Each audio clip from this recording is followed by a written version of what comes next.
Welcome to the Spunky Spirit Podcast. I'm your host, psychic medium Carrie Muggs.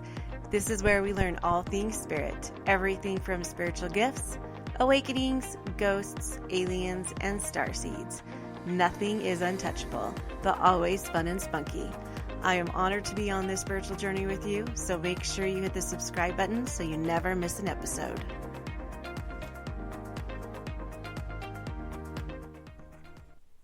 Hello, and welcome to this episode of Spunky Spirit Podcast.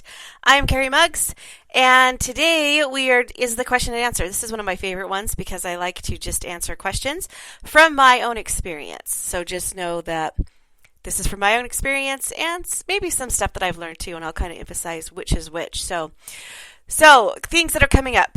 Patreon. I am doing awesome things on Patreon. It's kind of taken place of my membership. You can find the link below in the show notes. There's different things in Patreon. There's a launch membership where you get to be part of the Book of the Month, a private community. You get a monthly guided meditation, a monthly message for spirit, and a weekly reading. These weekly readings are more in depth than the Carrie Connects ones. And then there's also the Ascend membership, which you get all of that. Plus you get monthly Q&As with me on a Zoom call. We have like an hour meeting and you get to ask all the questions, all the things. And I also share my spiritual experiences on here. I'm going to start not explaining, but I'm going to start sharing my own personal spirit. I haven't been really doing that a lot, and I need to do it more, and I'm going to do that on this community. So there's also a Transcend one where you get all those things that we talked about above, but you also get a monthly moon ceremony, and I do full moons. Sometimes I do waning moons, and sometimes I'll do new moons, and also sound baths with those, and quarterly live readings, group readings. I'm going to do those quarterly. And also, too, I'm going to start doing workshops for the Transcend people, like stuff on protection, spirit guides, different workshops that we're going to do. And I think it's going to be lots of fun. So if you want to try and check that out, you can go to the Patreon website, and the link is down in the show notes. Also, I have a mediumship course coming up in Idaho Falls on April 30th. And this is Step Into Your Power Mediumship. You don't have to be a medium to go to this class. It just helps you understand mediumship and understand your own capabilities, your own gifts, and stepping into that power. And it's an awesome, awesome class. I'm actually going to try and figure out how to make it so most of it or part of it's online too. So that will be April 30th. And I think if you want to follow Carrie Connects, go to my Instagram or my YouTube page. Instagram is @carriemuggs.com, or on Facebook, it's the Spunky Spirit page, my Spunky Spirit page. So, and there you go. That's what's coming up. That's all the things that are coming up. So I don't think I forgot anything. So let's get right into the questions. So the first question is, a lot of these questions are about guides this time. And, so I think that's interesting because I think a lot of people are starting to awaken. I think that the frequency is changing, and I think a lot of people are starting to tap into this ability, and they're trying to talk to their guides more, which is great. So the first one is, how do you know if you're getting an answer from your guides or if it's just coincidence? Now, this is really, really hard because I've talked about this before, when you kind of have to decipher between intuition and imagination. The best way you can learn to do this is to meditate consistently or to automatic write consistently. Because as much as people think that meditation is going to cause these aha, awesome moments, I have to be honest, and I've said this before, I have had aha, awesome moments maybe 7 times, 5 times out of how many times have I meditated? Every single day. So what meditation really teaches you to do is to live in the now and to understand what is yours and what is spirit's. What is your thoughts coming in and what is actually spirit's thoughts coming in. So meditation helps you do this. So, and also too, automatic writing does the same thing. The first couple of weeks when you're doing automatic writing, you kind of feel like, oh, this is just me writing all this stuff. But after a couple weeks into it, you kind of get to understand, okay, this isn't just me. This is my spiritual team talking to me. And a couple things too about this. I also got a question about why did my spirit guides leave me in the wrong direction? I asked and asked for a sign. I got the sign. It was about a relationship, and then it didn't lead them to the relationship. The relationship kind of fell apart. Spirit guides can't make your decisions for you, so don't let them. If you say I want to be in this relationship, and you say should I be, they're going to be like, yeah. If you want to be in it and you want it to work out, or if you want to be in this relationship, yeah, go ahead, because you know what? Even if it doesn't work out, there's going to be lessons learned here. So don't always think that they're leading you in the wrong direction, or just because a relationship didn't work out or a business didn't work out, it doesn't mean that they led you in the wrong direction. Because one, they can't make the decisions for you. They can't. You are here to make your own decisions. They can guide you. And if they guide you to go into a relationship, or they guide you to do something specific, then there's a lesson in that, or there's something that you're learning in that, or they're just teaching you, okay, maybe you wanted this, but sometimes the things you want don't always work out for you. It could be something as simple as that.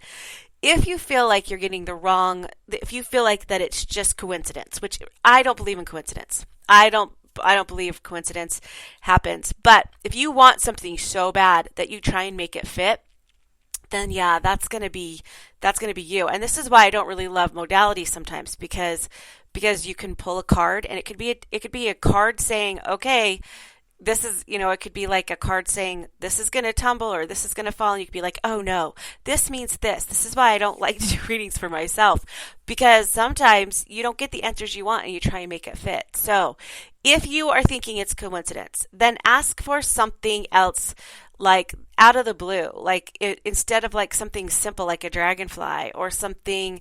Ask for something harder, like a pink car, but give them a purple car. I was thinking purple car because I did a reading the other day and there was a purple car involved. But if you want the answer so badly, sometimes you can create it yourself. And so just make sure that you ask for something specific, something that's harder.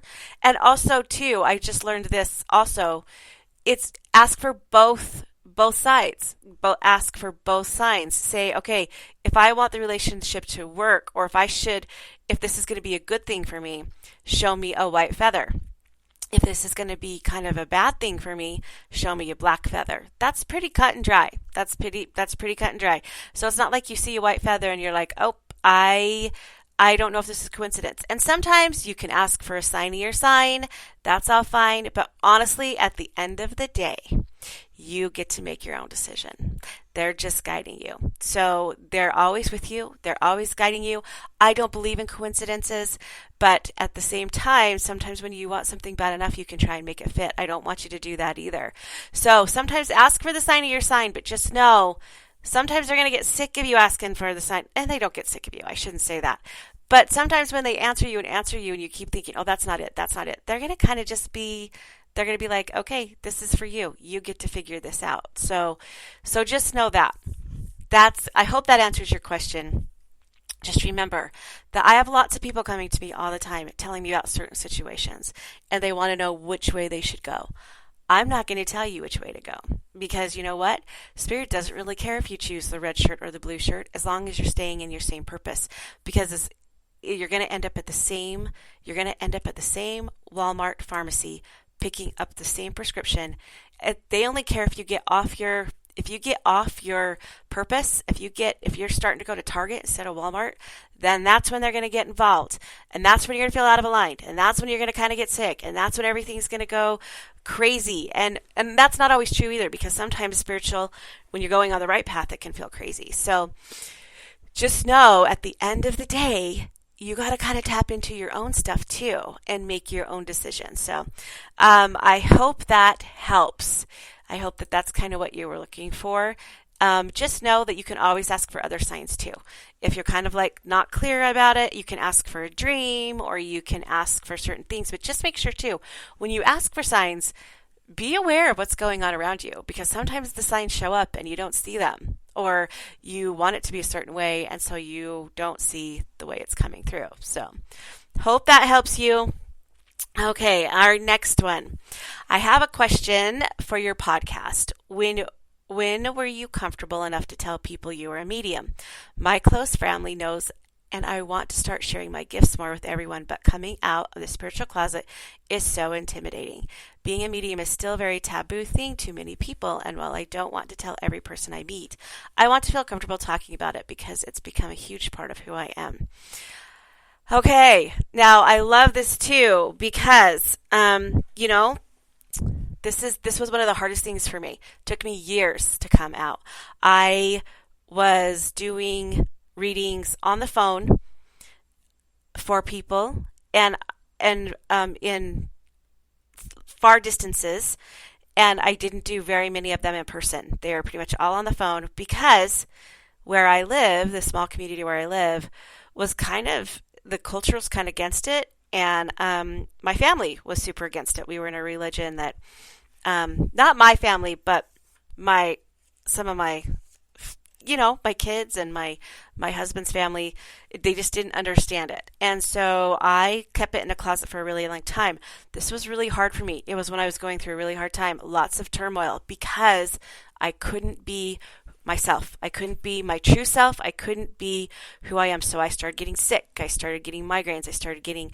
Because I couldn't be who I am. And then I did one reading in person locally. And then it just went like wildfire. It went crazy. And so you'd be amazed at how many people actually are. They may seem on the outside, they don't understand, but inside they get it. And at the end of the day, you have to get to a point where you just don't care. You don't care what other people think. And I know that's so hard because I cared so much about what people thought. I didn't want to embarrass my children. I didn't want to embarrass my husband. And I even kind of laugh at it now because there was so much chaos, and I created so much turmoil that wasn't even there. Like, it didn't. And by the time I did come out, I lost pretty much a lot of my friends, mostly my neighborhood friends that, and you know what? It's okay because I gained a whole bunch of new friends, and I gained a new life, really. And I get that you don't want to go up to every single buddy you talk to and be like, I'm a psychic medium. I'm a psychic medium. I'm a psychic medium. You don't have to. It is hard though. I will say this. When I just go to the doctor or when I do things, and people are like, what do you do? It is really hard sometimes to a stranger be like, I'm a psychic medium. I am practicing it, and I do really good. And I did the last doctor visit I went to. He asked me what I did. I said, I'm a psychic medium. And he said, oh, that's good for you. Are you booked? And I said, yes. And so, but sometimes I don't say I'm a psychic medium, not because I'm embarrassed of it or I'm intimidated by it. I do it because I know it's going to cause a lot of questions, or it's going to cause really weird looks. Like the other day, a lady, one of my neighbors, came up and she's like, I haven't talked to you for a long time. And I'm like, I know. She's like, what have you been doing? Have you been working at your old job? I'm like, no, I started my own business. She's like, what do you do? And I said straight out, I'm a psychic medium.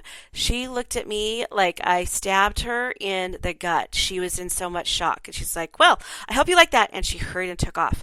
Now, my doctor was very much more accommodating. He was like, oh my gosh, that's so interesting. That's so cool. So here's the thing. It's something inside you. It's something inside you that you've got to process. There's something inside you that you've got to figure this out, because Spirit obviously wants you to move in this direction or go in this direction, and you've got to figure out your own shiz so you don't care what other people think, which is super, super hard. But then it went from not caring what other people think to comparing myself to other mediums, seeing if I was good enough, da-da-da-da-da. And so, and I, it's just one thing. There's always a learning curve, always something that you're fighting against, or always something you're trying to learn, or always something you're trying to process. So don't be hard on yourself. Give yourself some grace and just do what you can in the moment. And if you feel scared in that moment and you don't want to say you're a psychic medium, then don't. Just say something like, I'm an intuitive advisor, or things like that. I promise you, with time, it will get better. It will get way better, and it's starting to become more accepted. So just give it time and give yourself some time, and don't be so hard on yourself on this. So I hope that answers your question. And it is hard. It's one of the hardest things just because you feel judged, and we all feel judged. And this is why I want to create this community, because there's so many people out there stepping into their gifts, and there's so many people out there that are psychic mediums or stepping into their psychic abilities or their manifestation abilities, and they don't have anybody to turn to or talk to. And so that's why I'm trying to create this, to give you the answers that you need and to make you feel confident in who you are and in these gifts. So, and it's a process. Believe me, I wish that every day I woke up and I was like, dude, I'm cool. But every day I wake up and think, oh my gosh, are the readings today going to be okay? Is this, and not every day. Some days I'm like, this is going to be awesome. And some days, especially during certain times of the month, I get a little anxious, but it's so normal. So don't give yourself such a hard time. So this one is also about spiritual guides. So how do you connect with a spirit, especially spirit guides, without speaking? I'm not always in a place where I can talk out loud, but I want to request guidance. Okay, so this is perfect. Now, ancestors and loved ones, they do love it when you talk to them out loud. I don't know why they come through and say, tell them to talk to us out loud. They love it, but they can hear you without you talking out loud. And this isn't invasion of privacy. They're not like trying to get your deep, dark secrets. They already know. They already know all the things, so it doesn't matter. And they are so not judgmental. So do not worry about this at all. But they can hear you. So when you meditate, you don't talk out loud, right? You're not talking out loud while you meditate, but your guides are there and they're with you. They can hear your thoughts. And just because it's like when I do readings, I tap into their thoughts, right? I tap into what they're thinking. They tell it to me through the clairs. And so you can do the same thing. You don't have to vocalize your voice for them to hear you. You can talk to them with clairaudience, which is them hearing. You can talk to them through you can talk to them in your head, all the things. And they are able to hear you. So don't get too wrapped up in this. Just acknowledging that they're there is huge for them. They're so excited, and also too, you can just, when you see signs from them, or you know that they're reaching out to you, you can say thank you kind of under your breath, but you can also just say it in your mind, because there's lots of times when I do talk to my guides right before I go to sleep, and if I were talking out loud, my husband would think he'd be like, what are you doing? So, and he's trying to sleep. So just know that you don't have to talk to them out loud. You can talk to them in your mind, and they can hear you, or they can understand you. They kind of know you just as well as you know yourself. So just know that they understand and hear you, and they know what you're going through. So I hope that helps. It seems kind of weird, but you can request their guidance all the time through not just without even speaking out loud. You can just think of it in your head, and because here's the thing. Once you think of it in your head, or once you think of it, you directly go to their frequency. It's like tuning into a radio station. So you're thinking about, okay, I want to listen to this radio station, and you're tuning into it. And so you directly connected, and you don't have to speak out loud to do it. So, and that's kind of the same thing. So there, I hope that helps. Now, the next question is about the shadows, the shadow people that lots of kids see, the shadow people that come at night, that come in your bed, or not come in your bed, but come in your bedroom, or sometimes are around. Now, a lot of people want to know my opinion about this. Here's the thing. I don't think they're love and light. I don't. Now, do I think that they're super bad? I don't know. The only ones I've dealt with have been kind of not great. They don't have a great feel about them. They do make me feel like they're at a lower frequency. And anything, any spirit or thing that comes through and scares a child is not of good frequency to me. So, and I know some people think that, they can just make it up in their heads, or it's something that they're going through internally that shows up outwardly. Okay, how do you tell a 5-year-old that? You're going through some inner turmoil, and you need to not anymore, so this shadow thing doesn't. That's BS to me. BS. I think a 5-year-old might have inner turmoil, but honestly, it might attract this shadow thing, but I just believe that's kind of BS. I don't think I don't really believe that we create these things on our own. I mean, I do know that when we're going through harder times, and there is more chaos, we can feel lower frequencies more. But I think it's just because we're going through some stuff, and so our frequency lowers a little bit. Or I think somebody's trying to maybe trying to stop us from raising the frequency, because the main goal is to all of us raise our frequency. So as a collective, we raise our frequency. So, and kids have the highest frequency. Kids have super high frequency. I fully believe that these things, they feed off the fear, and they get energy from the fear. And I also believe that they're trying to not let the kids, not have the kids raise their frequency or scare the kids, because they leave, in my opinion, I just don't think that these things are love and light. I think that do I think they're super evil and they're going to cause drama? And maybe if they're keeping your kids awake up at night and your kids can't sleep and there's a ton of fear around your kids, then yeah, I don't think this is a good thing. And I've seen some of them, and some of them have yellow eyes and some of them have red. And the red eyes are different than the yellow ones. So what to do? You need to, so here's the thing too. The shadow ones are supposed to leave. If you tell them to leave, they're supposed to. They're supposed to leave. They're supposed to have a universal law where they're supposed to leave. But sometimes they don't. And if they don't, then you're dealing with something bigger than a shadow person, I feel like. So, most than likely, you give your child some sort of like Dumbo's feather. You make them think that this thing because they have all the power they need in themselves, but they don't trust themselves, or they don't feel like, so if they just said, you need to leave, you are not working for my higher self, only positive and light here, and surround yourself with light, they're still going to feel some fear.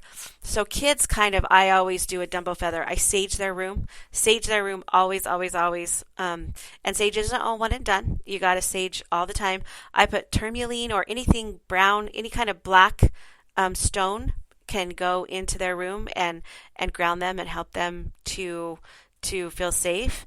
White noise at night also can help, so they don't hear as much going on.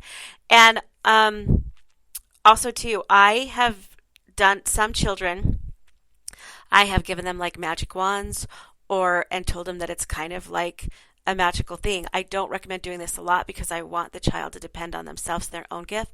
But when they're 5, it doesn't matter. And I've been that 5-year-old. I've been that 5-year-old that's been scared. And I've been that 5-year-old that's had that happen to. And it didn't matter if I said for them to go away, they can still feel that fear. And I was terrified. But so sometimes when you use a Dumbo feather, or you use some sort of object that makes the child feel like it has power, like a monster spray, you can make sage. So you can add water into a spray bottle and put sage oil in it and rosemary oil, and put little tiny shards of tourmaline in it. And if they spray that, that's like a magic potion or a magic, any kind of that. And if you spray that around their bed, and just know too, I spent so many times on a cot or something next to my mom's bed, because it's just what happens. Even my little grandson saw a ghost. It scared him so bad, and he still talks about it. And they had to sage, and now it doesn't come around anymore. But it scared him, and he said it went away as soon as his mom woke up. So, and he tried to make it go away too, and it just didn't. It didn't listen. So sometimes when they can tell the kids don't have that confidence. So I think that's why they kind of prey on the kids. But this is my own, because this is what I went through. There are lots of mediums out there that think, oh, you just tell them to leave and they will. That wasn't my experience, but it could be true. I maybe didn't have the confidence in myself to do that. And there's some mediums out there that say you create this with your own chaos. Well, that's fine. But when you're 5, that still doesn't work. You don't sit a 5-year-old down and say you're creating this with your own chaos. And I don't really believe that. I don't believe 5-year-olds have, I don't know. Maybe they do have the power to create that, but I just know I don't really believe that. That's not my truth. So hopefully that helps. Hopefully that you guys understand that. So now that was, the last question. What should a manifestation journal entail? And I love this. So it could be so simple, and it could be so it can be so not complicated, but it could be so detailed, and it can be so simple. I've had times when I've made it really detailed, and I've wrote out in my journal. I've wrote out. Well, first of all, let's talk about each kind of journal. I have a journal for my downloads. So when I have messages from Spirit or when I have aha moments, I write those in that journal. It's a leather one. And then I have a journal that I do when I do readings on myself, or when I want to get messages from, when I do automatic writing. So when I do automatic writing and I want to get messages from Spirit, or when I practice automatic, I have that journal. And then I have a journal, a manifestation journal, but it's in my daily planner. And so every day I write down, I am a best-selling author. I am this. I am that. I own a cabin in this park. I do that. But some people, they have their own. You can create your own manifestation journal, your own journal just for manifestation things, and you could be detailed about what you want in the future. I own a business that does this and this and this, and the desk looks like this, and the windows here. You can be as detailed as you want to. I have done that before, and now I have gone to I use a push journal, and at the end I write down what my goal is for my bigger goal, and then all of the things that pertain to that, and then on a separate page there's a bunch of lines, and I write things that I want to do, like I am going to Disneyland. I am going to create this retreat. I am going to create this product, or I am going to release 20 pounds, or I love myself. That's what mine has kind of done. You can do it either way. It can be super, super, super simple, and sometimes it can be more detailed.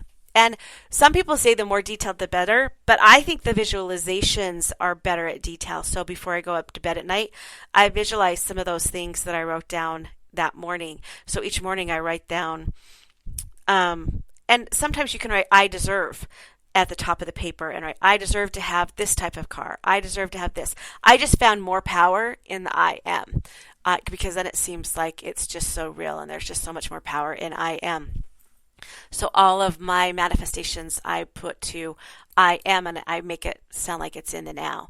And it's crazy how much faster it happens, or how much it comes true. Now, details, visualization, I do that at nighttime. That's when I get the details. I visualize and try and feel what it feels like when I'm in Disneyland, or when I own a cabin or a house at a certain place, and how it feels, and because the feelings go with manifestation too.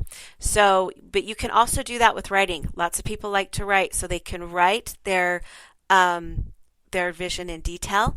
And while they're writing it, they can feel it and process it. So that's up to you. To each his own. Depends on how you work, and what you want to do is what works for you. Everybody's different, but you want to do what's work for you. This list I do every morning, it works for me, and I'm more consistent at it than I am if I were to write a whole journal page about a specific dream or a specific manifestation. So, like I'll write, I am a money magnet, or I am abundant, or I am this, and that helps a lot. That works for me. I just make a list every morning, visualize it before I go to bed. But lots of people write in their manifestation journal, and they're super detailed and visualize while they're writing it. So whatever works for you. The key is, it's just like working out. When's the best time to work out? In the morning or at night? Well, the best time to work out is whenever you'll do it. It's scientifically maybe proven that morning is the best time to work out, but honestly, if you're not going to work out in the morning and you do better at night, then do it at night. So however your manifestation works for you, that's the way to do it. So I hope that helps. I used to tell people all the time, I don't have the gift of manifestation, but I have realized that me saying that makes it so I don't. And so I have switched my gears now, and I write down, I am a BA manifester. I am a badass manifester. I manifest. I have the gift of manifestation, and it's crazy because I can see it working now. So just that belief system, that whole belief system is so crucial. So, guys, I love you so much. Thank you for sending in your questions. I hope I answered them correctly. If you have questions, you can send them anytime, and I will answer them on the podcast. But just know that I love you, and know that it's getting kind of tough out there. I feel good things are coming. I feel like there's going to be truth. I feel like there's a release, but I also feel like there's kind of a lot of chaos trying to get there, and there's kind of it's so crazy because there's two extremes right now going on. People are extremely stepping into their power, or people are getting blocked from the power that they stepped into from their awakening a couple months ago. So just know this is a roller coaster. These awakenings, these spiritual growth, it's never ending. It doesn't just say, okay, I've reached the top and I'm here now.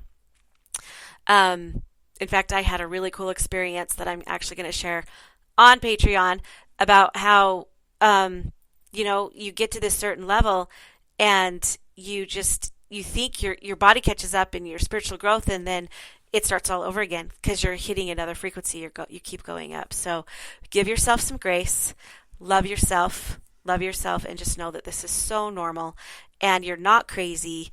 And be the light. Be the light for others, and shine as bright as you can. I was going to say shine bright like a diamond, but honestly, that's kind of cliche. Just be the light that you can. And sometimes when your light dims, just as long as you just have enough, it's not selfish to try and light your light. It's not selfish when you feel your light's getting dim. Try and relight it. Find something to reignite that light, and just know that it's not selfish, because you can't help others, and you can't do this journey without your light shining. So remember that. So let your light shine, and I will see you guys. Thank you so much, and I will see you guys next time.